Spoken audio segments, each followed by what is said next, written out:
or how you know to continue borrowing.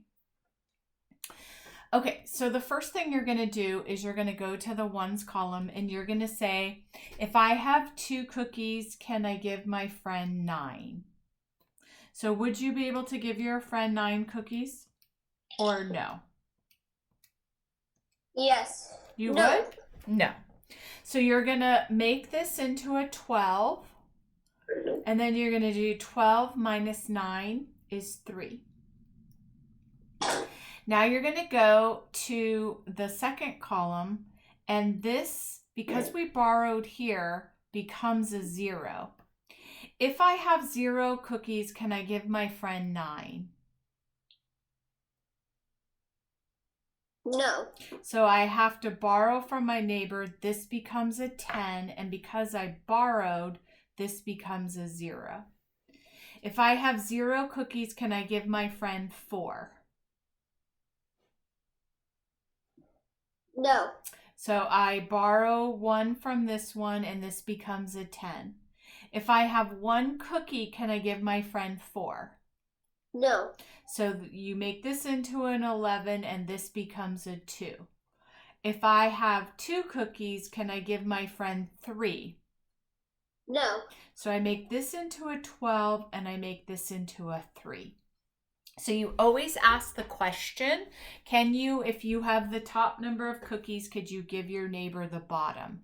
If the answer is no, then you have to change this into a 12 or whatever.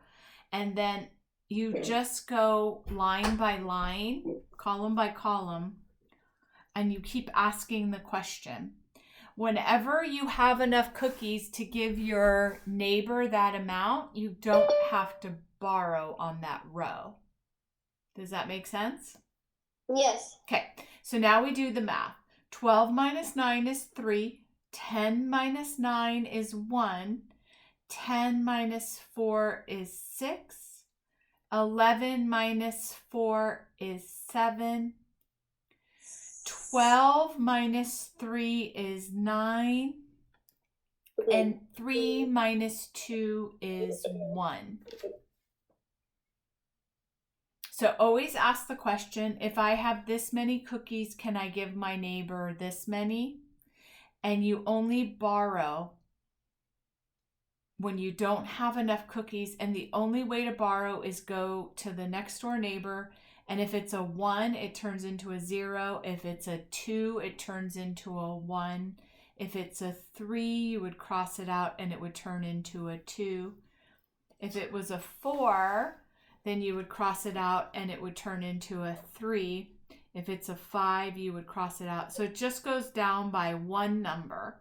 Then you ask the same question. So if I had 453, let's do a bigger one since you're working with bigger numbers. 1,453 minus 999. If I have 3 cookies, can I give my friend 9? No. So this becomes a 13 and this becomes a 4. If I have 4 cookies, can I give my friend 9? No. So I make this into a 14 and this becomes a 3. If I have 3 cookies, can I give my friend 9? No. No. So then this becomes a 0. Now, anytime it stops, like for example,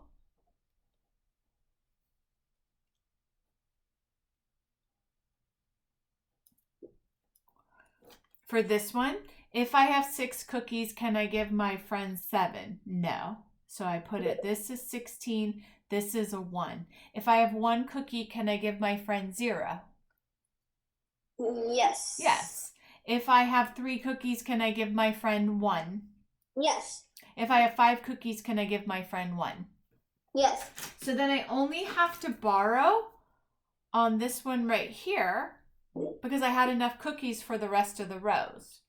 So always ask that question, and that's how you'll know when to stop.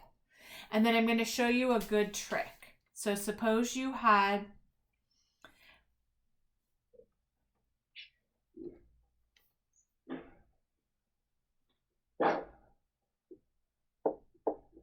this number right here and you did all of your borrowing and your carrying and everything was fine and you feel like, okay, I'm pretty sure that this is the right answer. The way to check, Jacob, is this. It's so cool. You take these two numbers and you add them together, and it has to equal this number up here. So you're going to take 13,037 plus 40,088, and you're going to add these two bottom numbers together. 8, 9, 10, 11, 12, 1, 3, 5. Did this equal this?